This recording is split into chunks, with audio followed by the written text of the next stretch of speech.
येत्या 1 ऑगस्ट रोजी वंचित बहुजन आघाडीचे अध्यक्ष बाळासाहेब आंबेडकर यांची आरक्षण बचाव संवाद यात्रा परभणीत काढण्यात येणार आहे। त्या अनुषंगाने 24 जुलै रोजी वसमत रोडवरील सावली विश्रामगृह येथे वंचित बहुजन आघाडीचे राज्य उपाध्यक्ष तथा परभणी जिल्ह्याचे निरीक्षक ॲडव्होकेट गोविंद दळवी यांच्या प्रमुख उपस्थितीत आढावा बैठक संपन्न झाली। वंचित बहुजन आघाडी परभणी जिल्हा दक्षिण आणि उत्तर या दोन्ही नवनियुक्त कार्यकारिणीचा सत्कार समारंभ आणि पदस्वीकृतीचा कार्यक्रम होता। या कार्यक्रमामध्ये आज या ठिकाणी दोन्ही जिल्हा कार्यकारिणीचे सर्व सन्मान्य पदाधिकारी होते। युवा आघाडीचे दोन्ही जिल्हाध्यक्ष, महिला आघाडीच्या जिल्हाध्यक्ष, त्यानंतर या ठिकाणी ओबीसीचे नेते आदरणीय अडसाहेब आणि जिल्ह्यातील सर्व प्रमुख पदाधिकारी उपस्थित होते।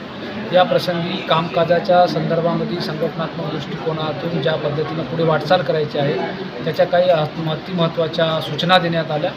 त्यानंतर 1 तारखेला जी बाळासाहेब आंबेडकरांची आरक्षण बचाव यात्रा जी येत आहे त्या यात्रेच्या तयारीच्या संदर्भामध्ये काही महत्त्वाच्या सूचना देण्यात आल्या होत्या आणि या एकूण कार्यप्रणालीचा आढावा घेऊन पुढचं नियोजन करण्यासाठी याची बैठक आयोजित करण्यात आली।